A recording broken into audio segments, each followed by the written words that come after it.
What's going on, everybody? Welcome back. It has been a while. I planned to release videos over the breaks, working on some still, but life comes at you fast. I couldn't get them finished. I had other things come up. Historic heat wave here in Ireland, but I'll talk about that at the end of the chapter. Chapter 1054, entitled Entei, after the Pokemon. Not really, it's Flame Emperor, which is what it translates to. Just came out. So we're gonna read it. We're gonna see how it starts because this is the official first chapter of the final saga of One Piece, which is monumental. So before we get into the chapter, there's a color spread of the new four emperors with Luffy and Buggy included with Blackbeard and Shanks. So that's pretty cool. But we're just gonna breeze right into the chapter. So we're opening. The last chapter ended. Green Bull was walking towards the capital. We had finally gotten our reveal of Green Bull, and we were like, "Oh fuck, what's going to happen?" So it seems we're opening in the capital now, and everyone's still partying. And we hear someone say, "Denjiro, you too. We can't trouble Luffy and the others with this. Follow us, cat, huh?" So they're obviously sensing Green Bull. It's obviously some of the scabbards because they say Denjiro and Cat. So we'll see if it's all of them, if it's just a couple of them. But the scabbards are after sensing Green Bull coming towards the flower capital. And now we cut to Green Bull talking to himself as he's walking, saying the ability to sway others, that really is something you don't see very often. And then he kind of notices, he's like, and you samurai should buzz off while you can. So we see which samurai it is. So it's Raizo, Shinobu, the ninja girl. We get Neko Mamushi, Inuarashi, Kawamatsu, and Denjiro. So uh, pretty strong group. With the exception of Raizo, I'd say those are, now that Ashura Doji is dead, I'd say those are the four strongest of the scabbards. Especially Neko Mamushi and Urashi and Denjiro. Those are very strong people. So he's just talking down to them. He's like, "You should probably go." And we see Raizo, and he's like, "A marine, one of Luffy's enemies from overseas." And then Green Bull says, Do any of you have the first clue about the ways of the outside world? The celestial dragons are gods. A country like this, one with no ties to the world government, has no standing." And he seems to be like, he's using his devil fruit. It seems to be transforming him. So mythical zone. I personally like the theory that it's a mandrake fruit. So it has no standing. Don't be mad. It's how the world works. Flexing forest muscles. So he uses an attack which makes like three fists come up out of the ground and flowers are spouting and everything. It's going wild. The forest fruit made me a forest man. Oh, so it's not a mandrake fruit. It's called the forest fruit. My Logia power is nature incarnate. Okay, it instantly not a Zoan fruit. So it's a Logia, a source of life that rivals the seas. Man, that looks pretty cool, I will say. It's time you learned a hard truth. Humanity only got this far by enforcing hierarchies. We've got to put non affiliated nations like yours in their place. That order is what keeps life going. Prejudice breeds stability. God, fuck. So, everyone was kind of wondering what kind of an Admiral Greenbull would be after Fujitora, because Fujitora is very, like, anti-world government. He's for justice, but he's not for their justice. And from the talk in the reverie that the two of them have, everyone kind of thought that the two of them would be quite similar. They seem to agree on quite a lot. But no, by the looks of it, Green Bull is very Akainu pilled. He does not seem like a very nice individual that could be reasoned with at all. Uh, no laws would be broken if you all died here. Okay, yeah, he's literally saying, "Oh, I could kill everyone on this island and nothing would go wrong. You can go ahead and try to stop me. I'll butcher thousands of your people." Okay, he actually out and out said that. If that's what it takes to get Straw Hat Luffy. So, yeah, these people went through 20 years of tyranny. Now they're finally able to sell. Oh, this panel, yeah. Oh, wait, sorry, I've skipped a bit. Okay, so Yamato jumps in saying every word you just said and slams. He's like a big tree creature at this point. He's like massive tree thing. And Yamato comes up from behind and says every word you just said and slams him in the back of the head and he's like face down into the ground and she says makes me sick. And he's like, "Oh, that hurt. That's some hockey you've got there." And then she says, "These people went through 20 years of tyranny. Now they're finally able to celebrate their liberty. No way am I letting you spoil that. Who are you supposed to be?" Yamato Dono. Okay, so he's asking who she's supposed to be, and then Kawamatsu's like, "Oh, Yamato," and she says, "I'm Yamato, Kaido's son." Still with the gender bending, but like Yamato isn't trans. That's the problem with it. Like in every like supplementary material that Oda has released, Yamato is cis. So calling herself Kaido's son is kind of confusing at the same time. It's weird. Um yeah, and then so she says Kaido's son, and then Greenbull is like Kaido's like what? And then Momo says, "Well said, Yamato, and we have no intention of permitting you to lay a finger on our recovering heroes." And then Greenbow's like, "A dragon?" He's like, "What?" And then Momo says, "Blast breath? What? He's using Boro breath now?" Had to cut out there. The page hadn't loaded for some reason, so I had to wait a second. But yeah, so Momo was about to use Boro Breath, so we see the result of that. He just lets out a cloud of smoke. He can't actually do it. Uh, Obviously, he has to learn how to do it. And we cut back to the capital. Partying is still happening, and Greenbull's like, huh? He's like, what? What? What? And everyone's like, Momo. And yeah, so Momo's like, oh, it's like, no matter. He just charges Green Bull and bites him, and he's like, I will still drive you from the capital, be gone. He bites into Green Bull, and Green Bull's like, no one will ever bring. Oh, no, sorry. Momo is saying, no one will ever bring dread and terror to our people again. I vowed that I would not allow it. And then Green Bull's kind of like a pink dragon. How odd. This is the first I've heard of this ability. And so Greenwell just says, "You're in my way," and he like sprouts up a bunch of branches from the ground that wrap up Momo, and he's like, "What?" And everyone's like, "Momonosuke," and Momo says, "Yamato, stay out of this," and Yamato's like, "What?" And then we cut to outside of no, what? Okay, so just before I cut to what I've just seen, we that's an insanely good start to the chapter. I'm really enjoying this.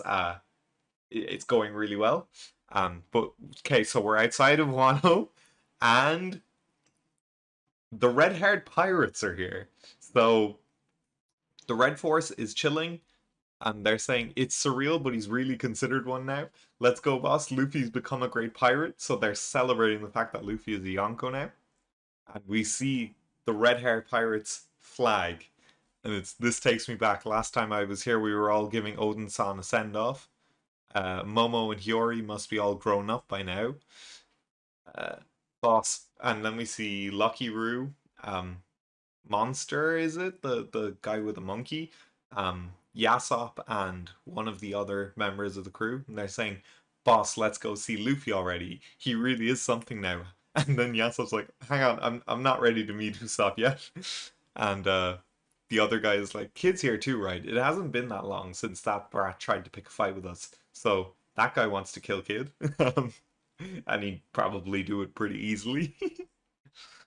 And Shanks is like, "Look at this." So we actually do see Shanks, and he's got the newspaper with Luffy, the Gear Fifth pose, and he's like, "Hmm." And then it's a flashback, and it's like, "It's Red Air ship. Seems like they've got CP9 agents on board. What a pain." Wait, is this the flashback to them getting the Gomo Gomo?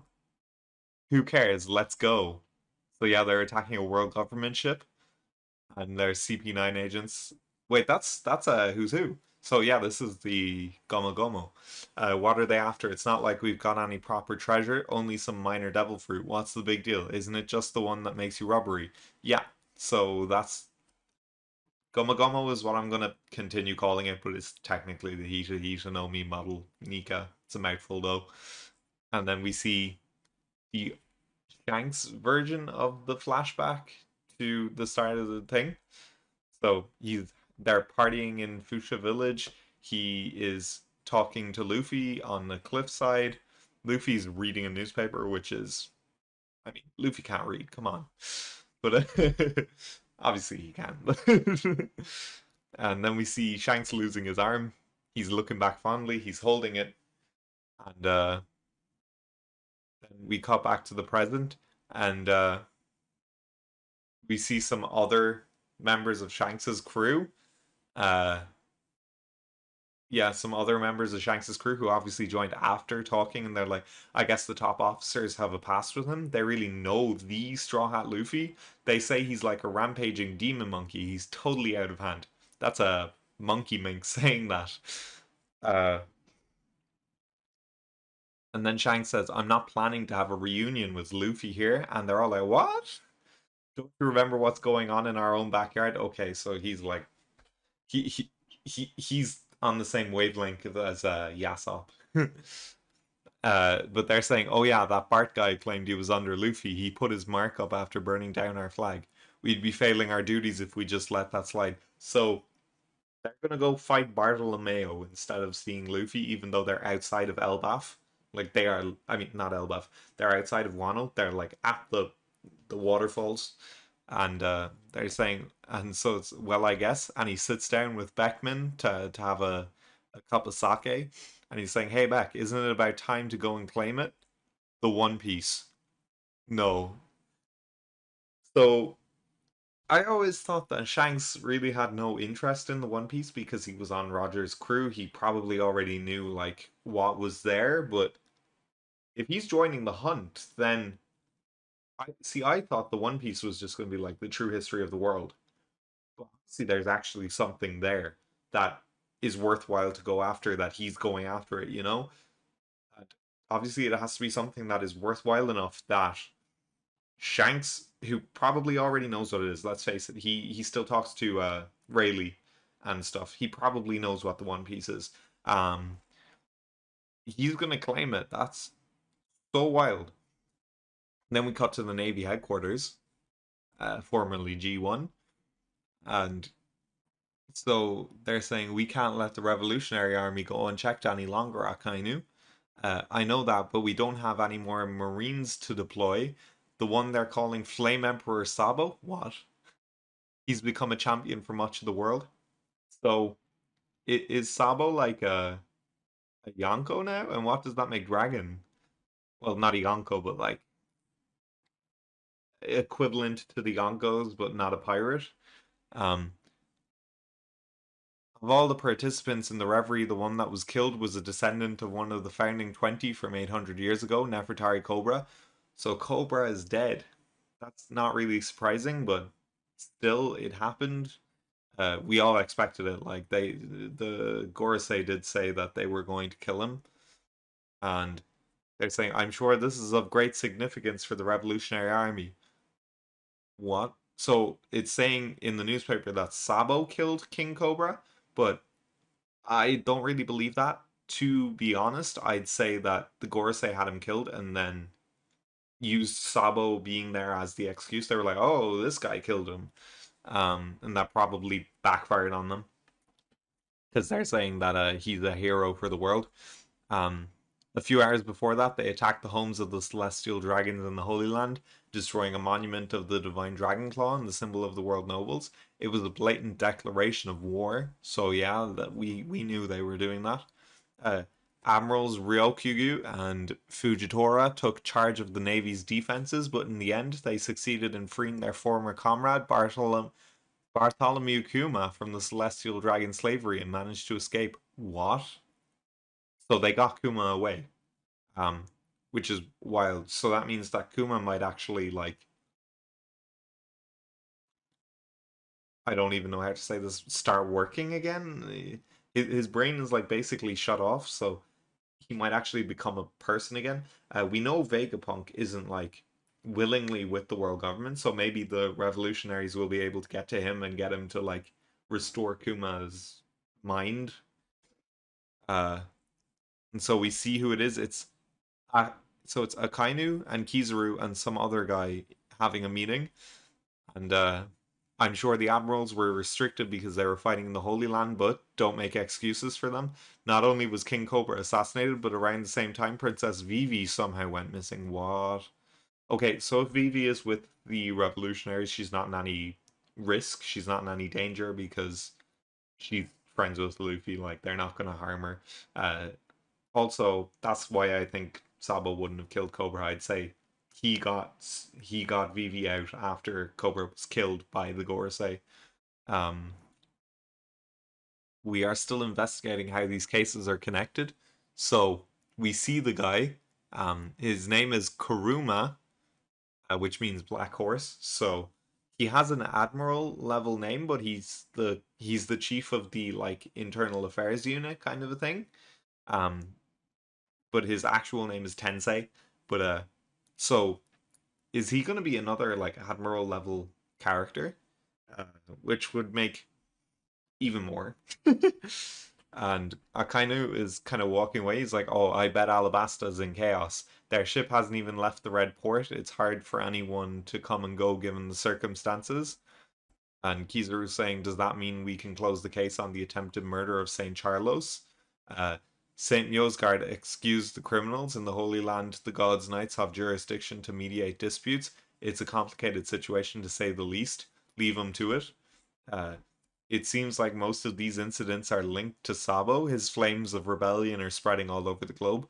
All 8 of those rebelling kingdoms were inspired to stage their revolutionary coups while their kings were still returning home. So 8 of the kingdoms at the Reverie had a revolution while the Reverie was ongoing, or after, like, from the time when we last saw the Reverie to by the time the kings got home, they had a revolution. So that's 8 of 20 at that specific Reverie is insane. And then other countries like Dressrosa, Alabasta, um, Fishman Island, uh, King Riku's kingdom, or not King Riku, Punch Guy, his kingdom. Kingdoms like that aren't going to have revolutions because those are already kind of sympathetic to the revolutionaries. Like they're kind of already anti world government. Uh, so that's a massive thing. Um, it's almost as if they're worshipping him like a god, Flame Emperor Sabo. With the okay, so we see like a town or something, and they have a massive poster of Sabo up on the wall, and they're all like, "Yeah!" And with the growth of his legend, you could say his influence is greater than that of the rebellious dragon himself. So Sabo is officially more notorious than Dragon. Um, on top of that, his little brother Straw Hat Luffy was dubbed an emperor. Uh, the Flame Emperor's influence can even be felt in the pirate world. His younger brother just upended their status quo. Right now, the times are being forced to change. I reached the rank of Fleet Admiral during one hell of an era. I don't care where they try to hit us. We'll strike back and return fire on all fronts. So Akainu is ready to go to war. Um, so that's the end of the chapter. No break next week. And I just came back with a bang. I'll say that. That was an insane chapter on all fronts. Every single scene was a hit. Um, there's not much to say. I'm excited to see where we go from here. This is the first chapter of the final saga, so that means that this is like the like warm up stuff. I cannot wait for the actual full blown like saga. Yeah, insane. Um, so I guess I'll leave it there. Just about what I was saying. I'm planning some videos. I'm working on them. I'm scripting them at the moment. They're bigger videos, but Historic Heatwave, I have some other stuff going on, so I haven't been able to get work done on them. But they will be coming out eventually, and I want to give them the enough time that they deserve to make them really great. Other than that, just uh, yeah, I might not be uploading much in the next like 2 weeks, we'll say. But after that, hopefully full blown on the train. And yeah, other than that, thanks for watching. If you enjoyed, consider subscribing for more content. Consider dropping a like on the video, and I'll see you next time. Peace.